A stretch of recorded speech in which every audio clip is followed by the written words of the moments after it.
नमस्कार फ्रेंड्स, आज अपन इस वीडियो में जनरल साइंस का इम्पोर्टेंट टॉपिक रेडियो सक्रियता पढ़ेंगे। रेडियो एक्टिविटी से फ्रेंड्स हर शिफ्ट में 1 से 2 क्वेश्चन है वो ज़रूर पूछे जाते हैं और रेडियो सक्रियता का पूरा टॉपिक है वो अपन इस एक ही वीडियो में कवर करेंगे, इसलिए आप एंड तक बने रहिए। सभी क्वेश्चन इम्पोर्टेंट होने वाले हैं। चलिए क्वेश्चन स्टार्ट करते हैं। प्रथम क्वेश्चन है, रेडियो सक्रियता की खोज सर्वप्रथम किस वैज्ञानिक ने की? रेडियो सक्रियता की खोज सर्वप्रथम किस वैज्ञानिक ने की? आंसर होगा हेनरी बेकुरल ने। रेडियो सक्रियता की खोज हेनरी बेकुरल ने की। अगला क्वेश्चन है, रेडियो सक्रियता किसका गुण है? रेडियो सक्रियता किसका गुण है? आंसर होगा नाभिक का। रेडियो सक्रियता नाभिक का गुण है। अगला क्वेश्चन है, किसी परमाणु के स्थायी नाभिक में प्रोटॉनों की संख्या होती है? किसी नाभिक परमाणु के स्थायी नाभिक में प्रोटॉनों की संख्या होती है। आंसर है न्यूट्रॉनों की संख्या से कम। किसी परमाणु के स्थायी नाभिक में प्रोटॉनों की संख्या सदैव न्यूट्रॉनों की संख्या से कम होती है, और यदि प्रोटॉनों की संख्या न्यूट्रॉनों की संख्या से अधिक है तो नाभिक अस्थायी होता है और रेडियो एक्टिविटी रेडियो सक्रियता के बाद वो छोटे छोटे नाभिक में विघटन होकर स्थायी नाभिक में बदल जाता है। अगला क्वेश्चन है, रेडियो सक्रियता की इकाई है? रेडियो एक्टिविटी या रेडियो सक्रियता की इकाई है? आंसर है क्यूरी। काफ़ी अच्छा क्वेश्चन है, सिंपल क्वेश्चन है, फिर भी बार बार ये एग्जाम्स में पूछा जाता है। फ्रेंड्स, जो क्वेश्चन भी आपको इम्पोर्टेंट लगे या जो आपने पहले नहीं पढ़े हैं, उन क्वेश्चनों को आप या तो नोटबुक में नोट कर लीजिए या आप इसका स्क्रीनशॉट वगैरह भी ले सकते हैं। रेडियो सक्रियता की इकाई है क्यूरी। अगला क्वेश्चन है, रेडियोधर्मी पदार्थ उत्सर्जित करता है? रेडियोधर्मी जो पदार्थ है वो उत्सर्जित करता है। आंसर होगा ये सभी। डी ऑप्शन सही होगा। रेडियोधर्मी पदार्थ है वो अल्फा, बीटा और गामा तीनों किरणें उत्सर्जित करता है। अल्फा, बीटा और गामा रेडियोधर्मी पदार्थ उत्सर्जित करता है। अल्फा किरण, बीटा कण और गामा कण। अगला क्वेश्चन है, अल्फा और बीटा किरणों की खोज किसने की थी? अल्फा और बीटा किरणों की खोज किसने की थी? आंसर है रदरफोर्ड ने। अल्फा और बीटा किरणों की खोज रदरफोर्ड ने की थी। अगला क्वेश्चन है, किस वैज्ञानिक ने गामा किरणों की खोज की? किस वैज्ञानिक ने गामा किरणों की खोज की? आंसर है रदरफोर्ड ने। अल्फा, बीटा और गामा तीनों किरणों की खोज रदरफोर्ड ने की थी। अगला क्वेश्चन है, नाभिक से निकलने वाले विकिरणों में किसकी वेदन क्षमता सर्वाधिक होती है? जो नाभिक से निकलने वाले विकिरण हैं उनमें किसकी वेदन क्षमता किसकी है, वो भेदने की क्षमता है वो सर्वाधिक होती है। आंसर है गामा किरणों की। नाभिक से निकलने वाली विकिरणों में गामा किरणों की वेदन क्षमता सर्वाधिक होती है। अगला क्वेश्चन है, अल्फा किरणों पर उपस्थित आवेश है? अल्फा किरणों पर उपस्थित आवेश है। आंसर है 2 इकाई धन आवेश। अल्फा किरणों पर उपस्थित आवेश 2 इकाई धन आवेश। अगला क्वेश्चन है, बीटा किरणें बनी होती है? बीटा किरणें बनी होती है। उत्तर होगा ऋण आवेशित कणों से। बीटा किरणें किससे बनी होती है? ऋण आवेशित कणों से बनी होती है। इनकी प्रकृति, इसका मतलब कैसी होती है? ऋण आवेशित प्रकृति की होती है। क्वेश्चन इस तरह से भी आ सकते हैं, बीटा किरणें क्या आवेशित होती है? यानी क्या बीटा किरणें आवेशित होती है? होती है तो किस प्रकार की? तो बीटा किरणें आवेशित होती है और ऋण आवेशित होती है। अगला क्वेश्चन है, निम्नलिखित में से किसके उत्सर्जन से निम्नलिखित में से किसके उत्सर्जन से समभारिक का निर्माण होता है? निम्नलिखित में से किसके उत्सर्जन से समभारिक का निर्माण होता है? तो उत्तर होगा बीटा किरण। बीटा किरणों के उत्सर्जन से समभारिक का निर्माण होता है। समभारिक अर्थात परमाणु द्रव्यमान समान हो और परमाणु क्रमांक भिन्न भिन्न हो। परमाणु क्रमांक भिन्न भिन्न हो समभारिक, और परमाणु द्रव्यमान भिन्न भिन्न हो और परमाणु क्रमांक समान हो तब समस्थानिक। अगला क्वेश्चन है, गामा किरणें हैं? अगला क्वेश्चन है गामा किरणें हैं। आंसर होगा उच्च ऊर्जा वाली विद्युत चुम्बकीय तरंगें। गामा किरणें क्या है? उच्च ऊर्जा वाली विद्युत चुम्बकीय तरंगें। अगला प्रश्न है निम्नलिखित में से किस किरण की आयनन क्षमता सबसे कम होती है? निम्नलिखित में से किस किरण की आयनन क्षमता सबसे कम होती है, यानी कि आयनित करने की क्षमता सबसे कम किसकी होती है?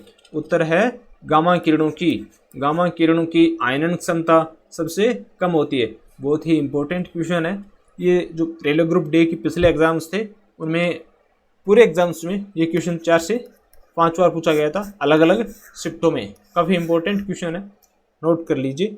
किस किरण की आयनन क्षमता सबसे कम होती है? गामा किरणों की। अगला क्वेश्चन है निम्नलिखित में से किस किरण की आयनन क्षमता सबसे अधिक होती है?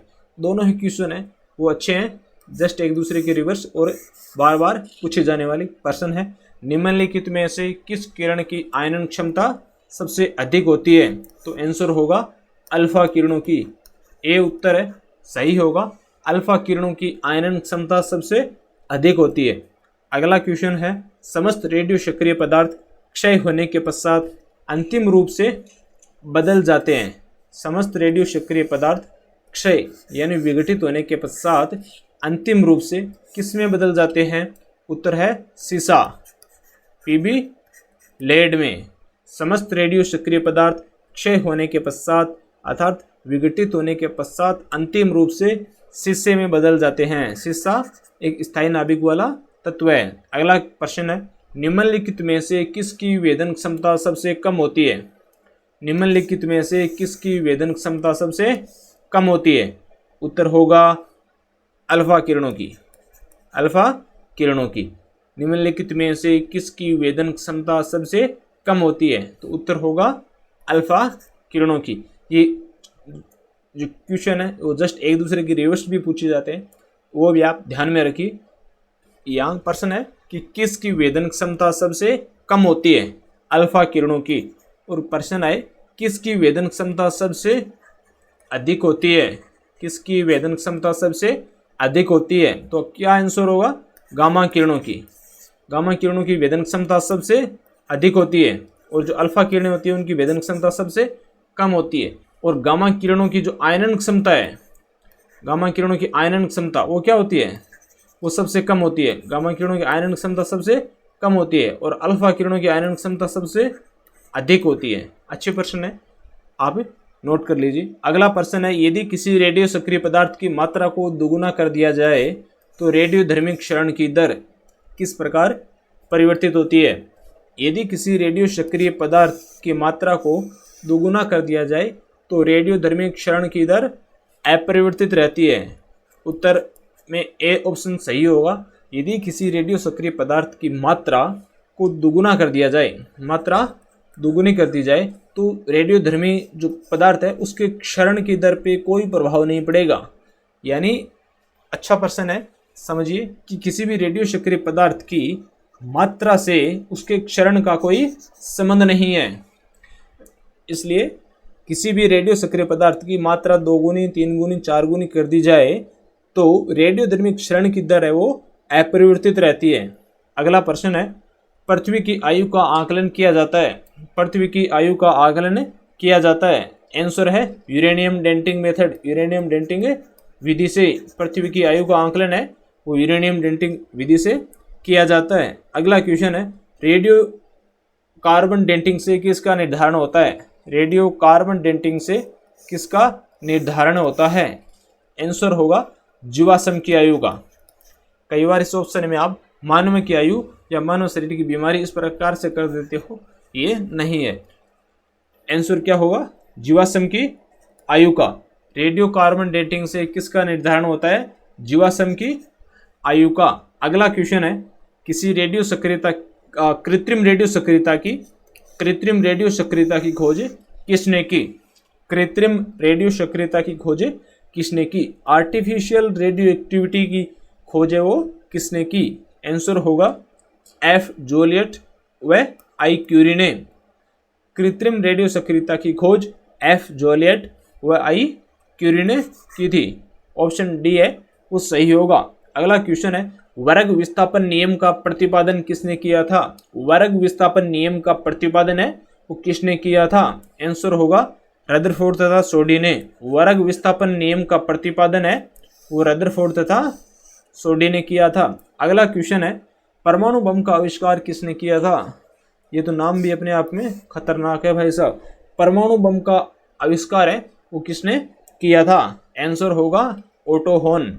परमाणु बम का आविष्कार किसने किया था? ओटो होन ने।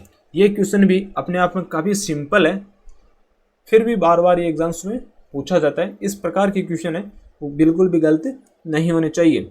अगला क्वेश्चन है, किसी रेडियो सक्रिय तत्व से उत्सर्जित अल्फा किरणें हैं। किसी भी रेडियो सक्रिय तत्व से उत्सर्जित अल्फा किरणें हैं। आंसर है हीलियम के नाभिक। किसी भी रेडियो सक्रिय तत्व से उत्सर्जित अल्फा किरणें हीलियम के नाभिक होती है। अगला क्वेश्चन है, एक रेडियोधर्मी तत्व है जिसके भारत में बड़े भंडार पाए जाते हैं।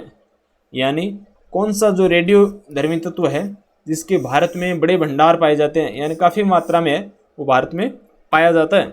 आंसर है सी थोरियम। सी थोरियम। थोरियम रेडियोधर्मी तत्व है वो भारत में बड़ी मात्रा में पाया जाता है। फ्रेंड्स, यहाँ अपन ने रेडियो एक्टिविटी के जो टॉपिक है उससे जितने भी इम्पोर्टेंट क्वेश्चन बन रहे थे वो सभी कवर कर लिए हैं। अगले टॉपिक में फिर से अपन महत्वपूर्ण चैप्टर है उस पर क्वेश्चन देखेंगे, इसलिए आप है वो परमानेंट है चैनल पे विजिट किया करो।